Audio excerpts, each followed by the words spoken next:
Hello everyone, कैसे हैं आप लोग। Welcome to the study UT mechanical YouTube channel dedicated to mechanical engineering department. हम लोग आरएस खुरमी का थर्मोडायनेमिक्स का लेक्चर देख रहे थे और ये हमारा सेकंड लेक्चर है थर्मोडायनेमिक्स का, ठीक है, जो कि आरएस खुरमी का हम लोग सर्व कर रहे हैं, आरएस खुरमी का। ओके, हम लोग पिछला लेक्चर में देखे थे क्वेश्चन नंबर 35 तक, हम लोग आज देखेंगे 36 से।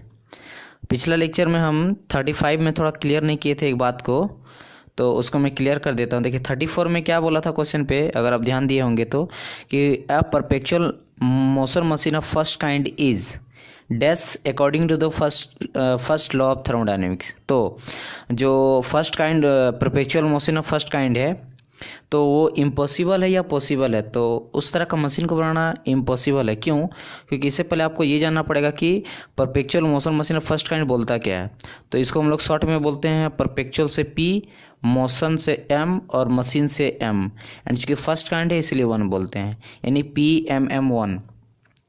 तो PMM1 बोलता है कि perpetual motion machine of first kind is a machine that do work infinitely without an energy input, यानी कि ऐसा मशीन जो कि वर्क डन करते रहेगा, काम करते रहेगा बहुत दिनों तक, बहुत देरों तक, मतलब हमेशा वो काम करते रहेगा विदाउट एनर्जी लिए, यानी कि विदाउट एनर्जी इनपुट लिए अगर वो कंटिन्यूअस काम कर रहा है तो that is called perpetual motion machine of first kind, जो कि फर्स्ट लॉ को वायलेट करता है। क्योंकि फर्स्ट लॉ बोलता है कि हम अगर किसी भी बॉडी से काम करा रहे हैं तो उसमें इनपुट हमको वर्क डन करना पड़ेगा, उसमें इनपुट कोई हमको सोर्स देना पड़ेगा, ठीक है, तब जाके वो वर्क डन कर सकता है, इसलिए फर्स्ट लॉ को वायलेट करता है। तो इस तरह का मशीन को बनाना कैसा है, इम्पॉसिबल है, ठीक है। सेकंड और एक चीज़ क्या है कि एक होता PMM1 और एक होता PMM2। एक होता क्या है, PMM2, यानी कि perpetual motion machine of second kind. ये सेकंड लॉ को वायलेट करता है। क्यों करता है? क्योंकि जो perpetual motion machine of second kind है, ये उस तरह का मशीन है which produce work from a single heat source, यानी कि स्टेटमेंट ये है कि perpetual motion machine of second kind is the machine which produce work from a single source, यानी कि ऐसा मशीन बनाना पॉसिबल है जो कि सिंगल सोर्स से काम कर रहा है, ओनली T1 से काम कर रहा है। जबकि सेकंड लॉ में हम लोग क्या पढ़े हैं कि अगर हम लोग एक यहाँ पे देखिए, एक T1 होता है, एक T2 होता है नीचे में, ठीक है, यहाँ T1 रहेंगे और यहाँ पे T2 लेंगे।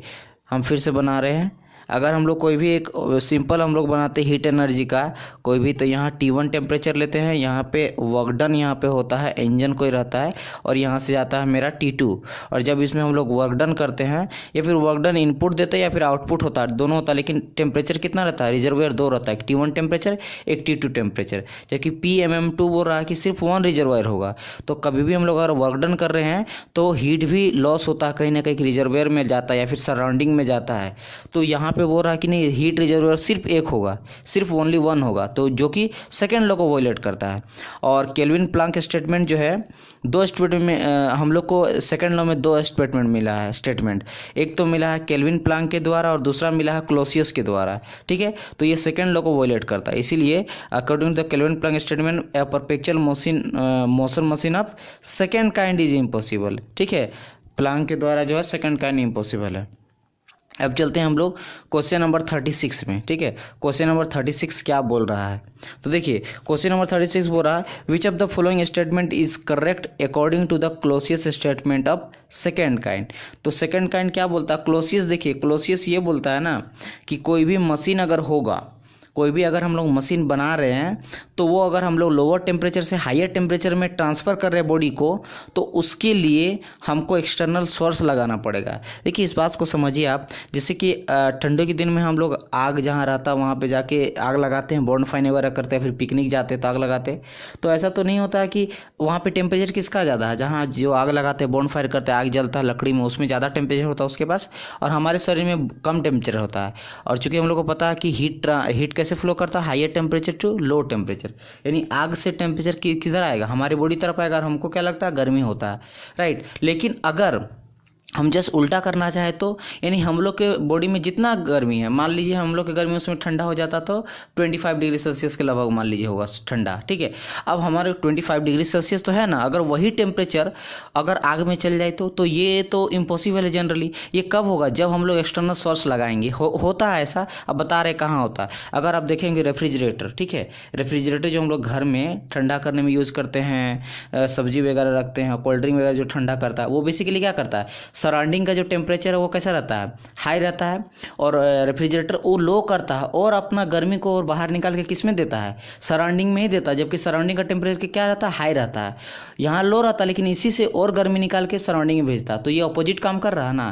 तो ये कम कर रहा है, कब काम कर रहा है, जब यहाँ पे हम लोग एक्सटर्नल वर्क डन इसमें करा रहे हैं, एक्सटर्नल सोर्स दे रहे हैं, इलेक्ट्रिक एनर्जी के द्वारा वो ट्रांसफर कर रहा है। तो क्लोसियस स्टेटमेंट क्या कहता है कि देखिए ये आपका है सेकंड नंबर, ठीक है। It is impossible to transfer a heat from a body at a lower temperature to a body a higher temperature without an external source. यानी एक्सटर्नल सोर्स देंगे तभी जाके होगा, विदाउट अगर हम लोग नहीं देते हैं वो चीज़ नहीं होगा। जो कि कौन बोला है, क्लोसियस स्टेटमेंट बोला है। बात समझ में आया, याद रखिए वाला चीज़, ठीक। ओके, क्वेश्चन नंबर हम लोग चलते हैं 37 में। 37 क्या बोल रहा है, अब हम लोग बात करेंगे केल्विन प्लंग स्टेटमेंट के बारे में कि केल्विन प्लंग स्टेटमेंट क्या बोलता है। तो अभी मैंने बताया था कि ये बोल रहा है कि अगर हम लोग कोई भी इंजन वर्क कर रहा है तो उसमें जो हीट रिजर्वेयर होगा कितना होगा, 2 होना चाहिए। बात समझ में आया। तो 37 का स्टेटमेंट अगर फर्स्ट दिखेगा तो फर्स्ट में क्या बोला, it is a impossible to construct an engine working on a cycle process whose sole purpose is convert into heat energy into work. It means sole purpose means क्या होता है कि 100%, किसी भी चीज़ का 100% मिलना एफिशिएंसी, जो किसी भी मशीन का 100% एफिशिएंसी मिलना इम्पॉसिबल है। जो कि कौन बोलता है, केल्विन प्लंग स्टेटमेंट बोलता है। वही चीज़ बोल रहा है, impossible to construct a working machine, ठीक है, एक साइक्लिंग प्रोसेस में ऐसा मशीन बनना इम्पॉसिबल है जिसका सोल पर्पस यानी कि पूरा का पूरा 100% जो एफिशिएंसी है, sole purpose is convert into heat into work. यानी हीट इनटू वर्क, हम लोग हीट इनटू वर्क अगर करते हैं तो कुछ ना कुछ हम लोग को इंटरनल एनर्जी भी मिलता है, ठीक है। DW equal to DQ equal to निकालते हैं हम लोग, DQ equal to DW plus DU, यानी इंटरनल एनर्जी भी कुछ मिलता है। पूरा 100% हम लोग ट्रांसफर नहीं करते हैं। आप इजीली तरीका से ये समझ सकते हैं कि अगर आप एक बैटरी लाए घर में, ठीक है, पहले हम लोग पहले टाइम में बैटरी यूज़ करते थे टीवी देखने के लिए, है ना, अभी भी बड़ा बड़ा जो चलता है उसमें बैटरी यूज़ करते हैं। तो क्या बैटरी का सेल जितना रहता है उतना हम लोग यूज़ कर पाते, नहीं कर पाते। कुछ ना कुछ इसमें फंस जाता है, लॉस हो जाता है, कुछ ना कुछ रह जाता है। आप सिंपल अब 10 रुपये का सामान लेने गए मार्केट और 10 रुपये का सब्जी लेके आए, तो क्या आप 10 रुपये का सब्जी पूरा का पूरा यूज़ कर लेते, नहीं यूज़ कर पाते। थोड़ा बहुत पत्ता, थोड़ा बहुत चीज़ गिर जाता, थोड़ा बहुत छिलका हम लोग छील के हटा देते सब्जी बनाने से पहले। इट मीन्स मेरा कहने का मतलब क्या है कि क्या आप 100% यूज़ कर पाएँ, 10 रुपये का सामान यूज़ कर पाएँ, नहीं कर पाए ना, कुछ तो लॉस हुआ ना। तो वही बोलता है केल्विन प्लंग स्टेटमेंट कि सोल पर्पस जो होता है ना किसी भी मशीन का, sole purpose heat into work में जब ट्रांसफर होता है तो 100% हम लोग यूज नहीं कर सकते हैं। That is the statement according to the Kelvin Planck, ठीक है। ओके, जो कि सेकंड लॉ में बताता है, सेकंड लॉ बताता है, राइट। अब चलते हैं क्वेश्चन नंबर 38 में। यहाँ क्या बोलता है, देखिए question, which of the following is the correct statement of the second law of thermodynamics. Second law of thermodynamics के अनुसार कौन सा जो है लॉ ये आपका वैलिड करता है। तो इसका अगर आप देखिएगा question number D, all of the above सही है। वाई, बिकॉज देखिए फर्स्ट में क्या बोल रहा है, it is impossible to construct a engine working on a cycle process whose sole purpose is to convert heat energy into work. तो बिल्कुल सही बात है, जो कि अभी मैंने बताया, कौन बताया था, ये आपको बताया केल्विन प्लंग स्टेटमेंट, ठीक है, केल्विन बोला है ये। बी नंबर क्या हो रहा है, it is impossible to transfer heat from a lower temperature to the higher temperature without aid of an external source. ये कौन बताता है, क्लोसियस बताया है कि हम लोग ठंडा से गर्म में मतलब हीट को जो ट्रांसफर नहीं कर सकते हैं जब तक कि हम लोग बाहर से कोई एक्सटर्नल सोर्स ना लगाएं। और सी नंबर बोल रहा है क्या, there is a definite amount of mechanical energy which can be obtain from a given quantity of heat energy. बिल्कुल सही बात है, एक definite quantity of mechanical energy को ही हम लोग ऑब्टेन कर सकते हैं, ठीक है, वो चीज़ है। तो all of these are above correct हो जाएगा। 39 नंबर क्या बोल रहा है, the heat flow from a cold body to a hot body with the aid of external source, this statement is given by. मैंने अभी आपको बताया था कि ये कौन दिया था आपका, सिंपली आंसर हो जाएगा क्लोसिस दिया था। ठीक है, कोल्ड बॉडी से हॉट बॉडी में जाएंगे, जाना है तो हम लोग को एक्सटर्नल सोर्स देना पड़ेगा, उसके बिना वो नहीं ट्रांसफर हो सकता है। कोल्ड टू हॉट याद रखिएगा, hot to cold, hot body से कोल्ड बॉडी तो नॉर्मली ऐसे इसका टेंडेंसी होता है ट्रांसफर लेकर, लेकिन कोल्ड से अगर हॉट जाएंगे तो हमको एक्सटर्नल सोर्स देना पड़ेगा। Second law of thermodynamics define, second law of thermodynamics define क्या करता है, एंट्रोपी करता है, सबको पता है। फर्स्ट लॉ क्या करता है याद रखिएगा, फर्स्ट लॉ करता है आपका एनर्जी का, ठीक है, कंजर्वेशन ऑफ एनर्जी का ट्रांसफर करता है, conservation of energy conservation of energy क्या बोलता है कि energy neither create not destroy only can change one form to another form, right. अगर हम लोग जीरोथ लॉ का बात करें, जीरोथ लॉ थर्मोडायनेमिक्स क्या बोलता था, ये टेम्परेचर के बारे में बताता है, temperature, zeroth law temperature, first law conservation of energy and second law telling about the entropy. Okay, 41 number का क्वेश्चन क्या बोल रहा है, 41 में बोल रहा है मेरा कि एक second, where is the 41, yes 41 number का question, it is impossible to transfer heat from a body at a lower temperature to a body of higher temperature without the aid of external source. तो ये बार बार आ रहा है, बिल्कुल सही बात है, statement क्या है एकदम सही है, ये इम्पॉसिबल है बॉडी को लोअर से लेकर हायर तक ट्रांसफर करना विदाउट एक्सटर्नल सोर्स। 42 में क्या बोल रहा है, it is dash to construct a engine working on a cycle process whose sole purpose is to convert heat energy into work. तो ये भी आपका कैसा स्टेटमेंट है, इम्पॉसिबल स्टेटमेंट है, राइट। यानी कि सोल पर्पस हमको नहीं मिल सकता, किसी भी इंजन का 100% एफिशिएंसी नहीं मिल सकता। 43 क्या बोल रहा है, in the first law of thermodynamics the total energy of the system remain constant. बिल्कुल ट्रू है, क्योंकि हम लोग ने देखा था कि फर्स्ट लॉ में क्या देता है, कौन किसके बारे में बताता है, कंजर्वेशन ऑफ एनर्जी के बारे में। और वो क्या मैंने अभी आपको बताया, energy neither create not destroy only can change one form to another form, यानी एनर्जी को ना तो हम लोग बना सकते हैं ना ही उसको विनाश कर सकते हैं, उसको सिर्फ एक जगह से दूसरी जगह ट्रांसफर कर सकते हैं, राइट। चलते हैं हम लोग क्वेश्चन नंबर 44 में, क्या बोल रहा है, the state of substance whose evaporation from the liquid state is complete is known as। अगर पूरी तरह से लिक्विड स्टेट में वो इवोपरेशन हो जाता है, यानी पूरी तरह से हो गया, that is called perfect gas. Perfect gas ही होता है कि इवोपरेशन पूरा खत्म हो जाता है, यानी कि पूरा उड़ जाता है, कुछ नहीं बचता लिक्विड, तो वो कहलाता है हमारा क्या, परफेक्ट गैस। ठीक है, चलते क्वेश्चन नंबर 55 में, क्या बोल रहा है, the state of a substance whose evaporation from its liquid state is partially. अगर पार्शियली हो रहा है तो उसको हम लोग स्टीम बोलेंगे, नहीं, बिकॉज स्टीम जो होता है वो परफेक्ट गैस में आता है, तो डिसएग्री। 45 का बी हो जाएगा डिसएग्री, इसको हम लोग डिसएग्री करेंगे क्योंकि स्टीम जो है वो परफेक्ट गैस को हम लोग मानते हैं। ठीक है, 46 में क्या बोल रहा है, the behaviour of super heated vapour is similar to that of. Super heated जो रहता है उसको हम लोग मानते हैं as a perfect gas. Where is a में दिया परफेक्ट गैस, तो ए हो जाएगा इसका करेक्ट आंसर। ठीक है, 47 the variables which control the physical property of the perfect gas. तो याद रखिएगा, परफेक्ट गैस का करता है प्रेशर, वॉल्यूम एंड टेम्परेचर, ये तीनों जो है इसको कंट्रोल करता है, इसके प्रॉपर्टी को। तो इसका आंसर कहाँ पे दिया है, pressure exert by the gas, हाँ ये भी होगा, volume occupied by the gas, बिल्कुल, टेम्परेचर ऑफ द गैस, यानी all of the above is the correct answer. 48 में क्या बोल रहा है क्वेश्चन, 48 बोल रहा है, एक सेकंड छोटा कर देते हैं, देखिए यहाँ बोल रहा है, एक second, the behaviour of the perfect gas, the behaviour 48 number question है, the behaviour of the perfect gas undergoing any change in the variable which control the property is govern by. Same question है, सब पहला वाला ही है, किसके द्वारा किया जाता है, तो ये आपका Boyle's law, Charles law and Gay Lussac law, in all of the above होगा। क्यों, क्योंकि जो बॉयल्स लॉ है ये क्या बताता है, इसमें कांस्टेंट रहता है आपका टेम्परेचर, याद रखिएगा, बॉयल्स होता है कांस्टेंट टेम्परेचर रहता है, चार्ल्स लॉ में कांस्टेंट मेरा क्या रहता है, इसमें आपका प्रेशर कांस्टेंट रहता है, और गै-लुसेक में कांस्टेंट क्या रहता है, वॉल्यूम रहता है। आपको जैसे एक ट्रिक बता रहे हैं, बॉयल मीन्स क्या था, बॉयल्स लॉ में सिंपली जब हम लोग बॉयल करते हैं तो क्या रहता है, उसमें हम लोग क्या देते हैं, टेम्परेचर के द्वारा गर्म करते हैं, तो याद रखिए इसमें टेम्परेचर जो है वो क्या रहता है, कांस्टेंट। चार्ल्स लॉ में याद रखिएगा, चार्ल्स लॉ में क्या रहता है, ये प्रेशर कांस्टेंट रहता है। आप इसको कैसे याद रखिए, चार्ल्स लॉ चालू नहीं होता, क्लेवर चालू, तो लोग प्रेशर को दबाए हुए रखता, फील नहीं कराता है। जैसे कोई भी कंपटीशन खेलता है बहुत प्रेशर में है तो वो फील नहीं कराता कि मेरे ऊपर प्रेशर है, ठीक है। तो प्रेशर कांस्टेंट रखता है। इस तरह से आप याद कर सकते हैं। ये हम बस ऐसी ट्रिक बनाए। और बाकी गेल-लुसाक लॉ में क्या बचा आपका, वॉल्यूम बचा, तो इसमें वॉल्यूम कांस्टेंट था। All of the above correct तो हो गया ना, क्योंकि परफेक्ट गैस का बात करें तो प्रेशर, टेम्परेचर और वॉल्यूम तीनों है, तो तीनों हो गया। तो परफेक्ट गैस के लिए तीनों लॉ जो है वो वैलिड आपका होता है, राइट।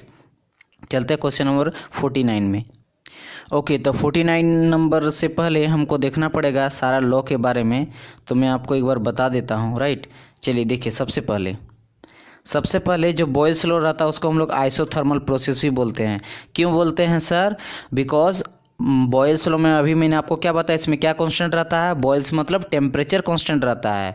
तो अगर टेम्परेचर कांस्टेंट रहता है तो हम लोग पढ़ते हैं टेम्परेचर कांस्टेंट को क्या बोलते हैं, आइसोथर्मल प्रोसेस, ठीक है। तो इसको आइसोथर्मल प्रोसेस ही बोलते हैं। इसमें क्या होता है कि हम लोग स्टेटमेंट अगर देखेंगे तो volume of a given mass of a perfect gas inversely proportional है, ठीक है। 1/, अगर हम लोग लिखते हैं तो that is called inversely proportional. तो यहाँ क्या बोल रहा है कि volume of the given mass of a perfect gas inversely proportional to the absolute pressure of the at the temperature constant, यानी कि V जो रहता है वो इन्वर्सली प्रोपोर्शनल रहता है किसका, प्रेशर का, ठीक है, प्रेशर का, जिसमें टेम्परेचर और मास जो है वो आपका कांस्टेंट रहता है, ठीक है। उसी तरह अगर हम लोग क्या देखेंगे, अगर कांस्टेंट हटाएंगे तो एक लग जाएगा, अगर प्रोपोर्शनल हटाएंगे तो कांस्टेंट लगता है, तो V इक्वल टू हो गया C/P, एंड अगर हम लोग V को इंटू कर देते हैं तो VP इक्वल टू C हो जाता है, and P1V1 equal to P2V2 हो जाता है। और अगर हम लोग सेपरेट कर देते हैं V1/V2 इज इक्वल टू हो जाएगा क्या, P1/P2। तो याद रखिएगा V1/V2 इक्वल टू P1/V2 किससे निकलता है, बॉयल्स लॉ से निकलता है, जिसमें टेम्परेचर कांस्टेंट रहता है और जो वॉल्यूम रहता है वो इन्वर्सली प्रोपोर्शनल किसका रहता है, प्रेशर का रहता है। Got it. अगर हम लोग देखते हैं चार्ल्स लॉ के बारे में, तो मैंने चार्ल्स लॉ में क्या बताया था, इसमें क्या कांस्टेंट रहता है आपका, प्रेशर कांस्टेंट रहता है। तो अगर प्रेशर कांस्टेंट रहता है तो क्या इसको बोल सकते हैं हम लोग आइसोबारिक प्रोसेस, क्योंकि आइसोबारिक क्या होता है, जिसमें प्रेशर कांस्टेंट रहता है, ठीक। तो चार्ल्स लॉ में क्या बोलता है कि इफ़ अगर फिक्स मास को हम लोग हीट करते हैं एट कांस्टेंट प्रेशर पे, तो इसका जो वॉल्यूम चेंज होता है ये डायरेक्टली प्रोपोर्शनल होता है किसके, एब्सोल्यूट टेम्परेचर के। मतलब वॉल्यूम जो होता है डायरेक्टली टेम्परेचर के क्या रहता है, डायरेक्टली प्रोपोर्शनल टू टेम्परेचर रहता है, यानी volume is directly proportional to temperature at constant pressure, ये चीज़ याद रही, एट कांस्टेंट प्रेशर। तो यहाँ पे हम लोग क्या लिख सकते हैं, V जो होता है V इक्वल टू, अगर कांस्टेंट हटाएंगे मतलब प्रोपोर्शनल हटाएंगे तो कांस्टेंट जुड़ जाएगा, यानी V equal to CT, and T को नीचे ले आएंगे तो VT इक्वल टू C, यानी कि V1/T1 इक्वल टू V2/T2। ये आता है किससे, चार्ल्स लॉ से आता है। एंड द लास्ट गे-लुसाक लॉ क्या बोलता है कि प्रेशर जो होता है किसी भी फिक्स्ड मास का प्रेशर होता है वो डायरेक्टली प्रोपोर्शनल होता है किसके, टेम्परेचर के एट कांस्टेंट वॉल्यूम। तो गे-लुसाक लॉ में क्या कांस्टेंट रहता है, वॉल्यूम रहता है, और P जो होता है वो डायरेक्टली प्रोपोर्शनल किसके होता है, T होता है, राइट। इसको आप नोट डाउन कर लीजिएगा कॉपी में, बेटर रहेगा, ठीक है। 1-2 बार देखिएगा याद हो जाएगा। देखिए और दो इंपॉर्टेंट है, क्योंकि पूछता है, एक तो पूछता है जूल्स लॉ, तो याद रखिएगा जूल्स लॉ को माना जाता है थर्मोडायनामिक्स फर्स्ट लॉ, ठीक है। Thermodynamics first law Joule's law के बेस्ड पे ही बना है। ये क्या बोलता है, change in the internal energy of a perfect gas is in proportional to the change in temperature, मतलब जितना टेम्परेचर में चेंज होगा उतना मेरा इंटरनल एनर्जी भी चेंज होगा, यानी इंटरनल एनर्जी डायरेक्टली प्रोपोर्शनल किसका होता है, टेम्परेचर चेंज के। बात समझ में आया, ये टेम्परेचर और इंटरनल एनर्जी के बारे में बताता है कौन, जूल्स लॉ, ठीक है। और एवोगाड्रो लॉ क्या बताता है, एवोगाड्रो लॉ बताता है in equal volume of a gas, अगर हम लोग इक्वल वॉल्यूम ऑफ गैस लेते हैं at same temperature pressure temperature अगर मेरा सेम है और इक्वल वॉल्यूम है तो contain equal number of molecule, तो उस गैस में मान लीजिए एक सिलेंडर लिए और इस सिलेंडर में जो टेम्परेचर और प्रेशर मेरा कांस्टेंट है, तो अगर इसका कांस्टेंट है और वॉल्यूम भी मेरा इक्वल है तो इसमें जितना भी आपका मॉलिक्यूल्स रहेगा ना वो भी उसका कंटेंट में इक्वल रहेगा, वो वेरी नहीं करेगा, कांस्टेंट रहेगा, ठीक है। ये बताता कौन है, एवोगाड्रो लॉ। बात समझ में आया, तो चलिए अब हम लोग चलते हैं क्वेश्चन पे, ठीक। 49 क्वेश्चन बोल रहा है the absolute pressure of a given mass of a perfect gas varies inversely as its volume when the temperature remain constant the statement is known as. देखिए इतना स्टेटमेंट को आप याद रखिए या फिर एक चीज़ पकड़िए सिर्फ कि क्या बोला इसमें, when the temperature remain constant. तो याद रखिएगा टेम्परेचर किस में रिमेन कांस्टेंट रहता है, बॉयल्स लॉ में। तो this is the correct answer, यानी कि यस ये सही है, क्योंकि रिमेन कांस्टेंट क्या बोल रहा है यहाँ पे, बोल रहा है टेम्परेचर रिमेन कांस्टेंट, और टेम्परेचर किस में कांस्टेंट रहता है, बॉयल्स लॉ में। तो इसका आ जाएगा ट्रू, यस ये सही स्टेटमेंट है। 50 नंबर देखिए क्या बोल रहा है, as Charles law, Charles law का बात कर रहा है। चार्ल्स लॉ में क्या कांस्टेंट रहता है, सिंपली हमको पकड़ना प्रेशर कांस्टेंट रहता है। तो Charles law the volume of the given mass of perfect gas varies क्या होगा यहाँ पे, डायरेक्टली प्रोपोर्शनल होता है, indirectly to as the absolute temperature when the absolute pressure remain constant. तो ए करेक्टली यानी कि डायरेक्टली हो जाएगा, इसका डायरेक्टली आएगा, करेक्ट आंसर हो जाएगा।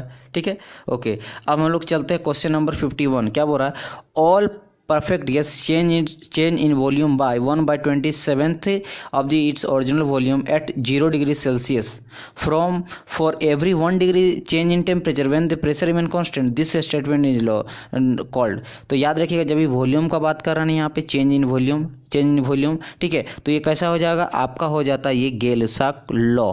बात समझ में आया, ये क्या हो जाएगा आपका गेलुसाक, सॉरी एक सेकंड, इसमें क्या बोला स्टेटमेंट थोड़ा देखिए तो क्या, change in temperature when the sorry यहाँ पे प्रेशर रिमेन कांस्टेंट का बात कर रहा ना, प्रेशर रिमेन कांस्टेंट किस में रहता है, चार्ल्स लॉ में रहता है, चार्ल्स लॉ में। ठीक है, इसको ध्यान रखिएगा, ये चार्ल्स लॉ, जब भी प्रेशर कांस्टेंट का बात करना तो प्रेशर किस में कांस्टेंट रहता है, चार्ल्स लॉ में पड़ा। अभी हम लोग ऊपर में पढ़े थे ना, प्रेशर रिमेन कांस्टेंट रहता है, तो that is called Charles law. 51 का हो जाएगा, B is the correct answer.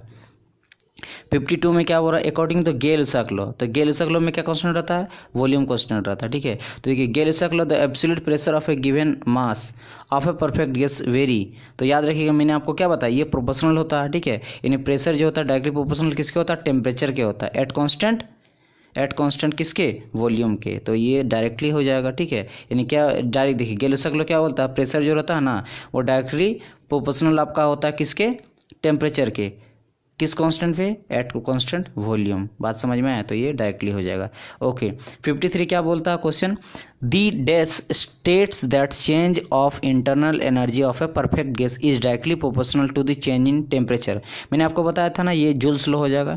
Joules law क्या होता है, इंटरनल एनर्जी जो चेंज होगा, डी यू जो चेंज होगा ये किसके, डायरेक्टली प्रोपोर्शनल किसके होता है, टेम्परेचर के होता है, चेंज इन टेम्परेचर के। ये मैंने बताया था आपको जूल्स लॉ में, तो इसका joules law is the correct answer.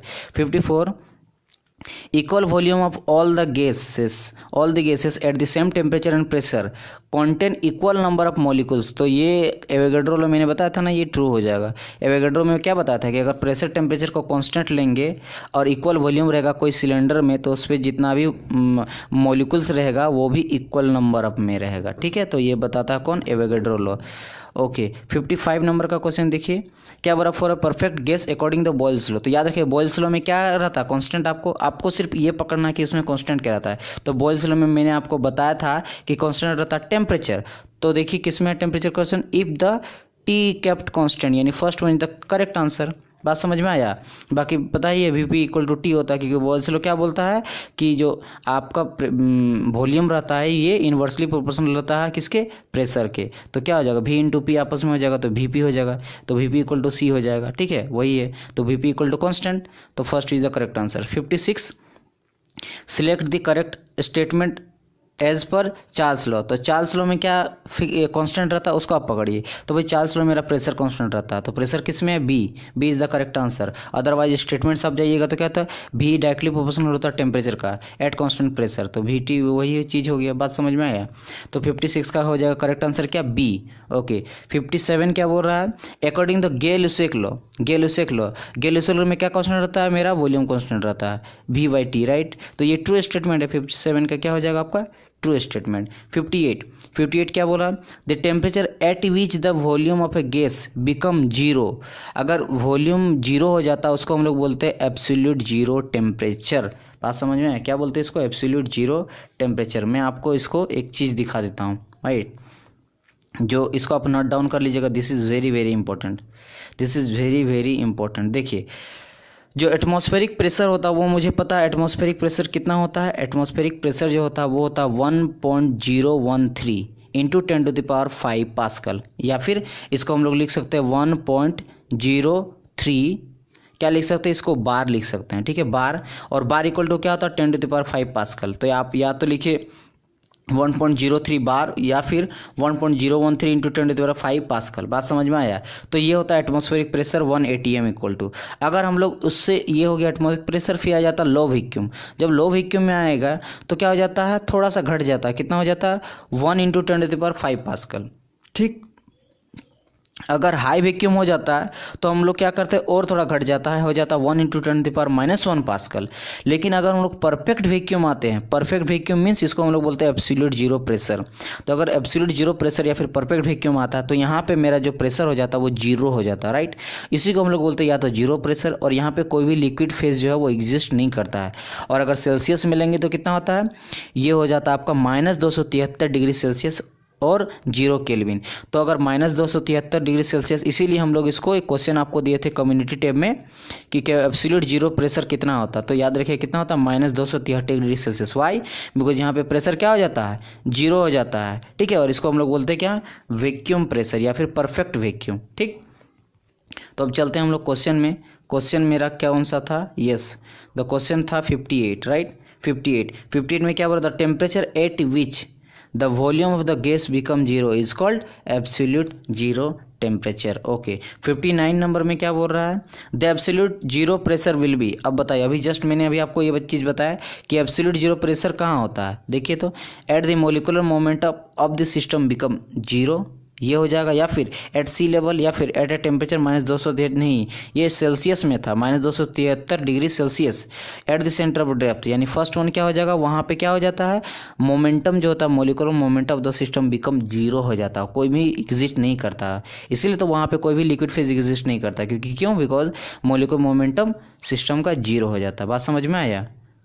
Okay question number 60 क्या बोल रहा है, Boyle's law state that the change of internal energy of a perfect gas is directly proportional to change in temperature, is correct, disagree, और ये आपको पूछ रहा है। तो इसका स्टेटमेंट क्या हो जाएगा आपका, disagree. Why, because Boyle's law क्या बोलता है कि बॉयल्स लॉ में आपका कांस्टेंट क्या रहता है, डायरेक्टली प्रोपोर्शनल। देखिए मैं आपको बताता हूँ, मैंने अभी आपको बताया था कि बॉयल्स लॉ बोलता है कि वॉल्यूम जो होता है इन्वर्सली प्रोपोर्शनल किसका होता है, प्रेशर का होता है। और यहाँ पे कांस्टेंट क्या रहता है, टेम्परेचर कांस्टेंट रहता है, आपको याद होगा मैंने अभी बताया। तो इसमें क्या बोल रहा है कि Boyle's law state that change in internal energy of a perfect gas is directly proportional to, तो डायरेक्टली तो नहीं रहता ना, इन्वर्सली रहता, वही प्रेशर का रहता। तो ये हो जाएगा आपका क्या, डिसएग्री, गलत स्टेटमेंट है। कि समझ आया, क्योंकि प्रेशर का इन्वर्सली रहता है, यहाँ टेम्परेचर दिया हुआ है, ठीक।